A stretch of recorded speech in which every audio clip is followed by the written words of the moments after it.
strategy paper, document that will lay out the Somali development goals, challenges, and financing requirements. In our efforts to achieve a prosperous society through the Social Development Roadmap, we're working to establish policies, strategies, and regulations for the enhancement of affordable and accessible basic social services such as health, education, clean water, and electricity. In line with this roadmap, we are working on reinstating Somali pride and ownership in the rebuilding of our state through our flagship campaign, Isxilqaan, or simply put, a social mobilization. This program creates civic engagement and enhances the culture of volunteerism.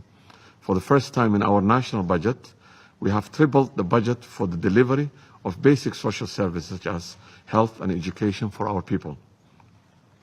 Mr. President, much of the progress listed above has been achieved with a minimum direct investment and partnership with the federal government of Somalia. Real partnership requires commitment, trust, mutual respect. Our past close to 2 years, we have listened carefully to our partners, and we continue to encourage an open and frank dialogue.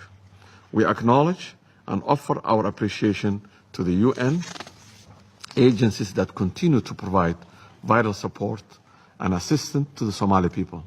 Somalia is a proud member of the United Nations since its independence in 1960 and is committed to the value and principles enshrined with the UN Charter. Moreover, the principles of the respect for the rule of law, freedom of expression and assembly, fairness, good governance, transparency, and due process are all enshrined in our provisional constitution. Ultimately, our leaders' decisions are subject to close scrutiny by our legislative and judiciary systems. This robust check and balance, while protecting the separation of powers, also ensure accountability and fairness. Recognizing that our government obtains legitimacy, first and foremost from its people, we have ensured that the public engagement is a critical pillar in our approach to governance. That's why this government enjoys the confidence and overwhelming support of the Somali people. Our youthful nation is finding its voice and establishing a new form of debate and active accountability through the public forums.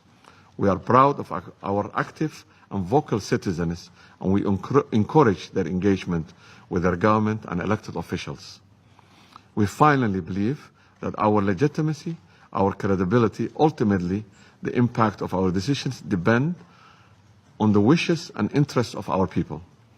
The Somali people want Somalia to have its rightful place in the community of nations, and with that aspect, a mutual respect and reciprocity, the Somali people demand that their government assume responsibility for its own decisions and shape their future. Somalia, leading international support, not international support leading Somalia. We therefore have a duty to reestablish Somalia's position in the world and to represent Somalia's interests actively in the world stage. For the pride and protection of the Somali people, we have a duty as their representative to give them a voice and represent their wishes and aspirations. Mr. President, allow me to address the issue at hand. Somalia distinguishes between the institutions that we are part of and individual conduct that has a detrimental effect on our fragile nations. Our government is taking Somalia to a new future. It's no more of transitional nature, but a sovereign nation with all its rights and privileges. We are battling against terrorism, clan mentalities, and corruptions. It's our expectation that the leadership of the UN will support that strategic picture. Mr. President,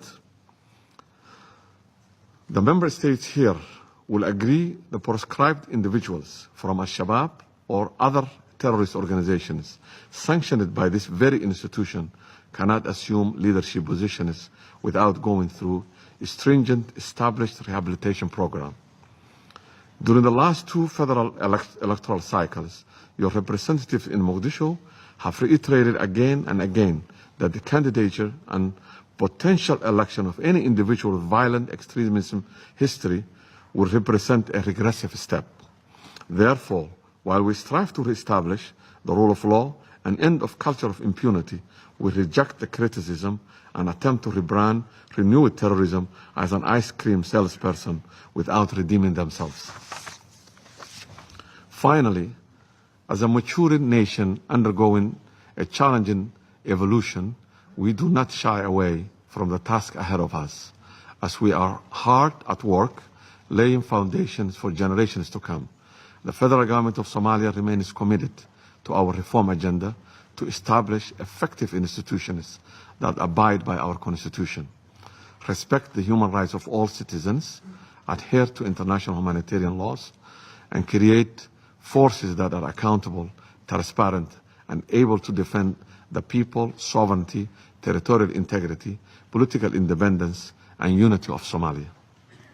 In these endeavors, we continue to promote the respect of human rights and commit to fully investigate any forms of violations, abuses against our people. Mr. President, the challenge facing Somalia are complex, but gradually Somalia is taking the lead in addressing them through Somali-led initiative. As we fulfill our responsibility as a sovereign nation, I recall that the speakers of this chamber often call for host government to act on their responsibility to govern and for the national solutions to challenges. Somalia has demonstrated a strong political will to do so. This should be applauded, not extinguished. Somalia continued to make a considerable progress across ambitious and challenging reform agenda. We cannot do so alone. We are grateful for the support of international partners and their commitment to Somalia. This support will be most effective when it's delivered in line with objectives we have set out in our roadmap and when it's directed toward the Somali priorities. We look forward to continue to work closely with our partners to ally their support, build a rich and bright, prosperous future for Somalia.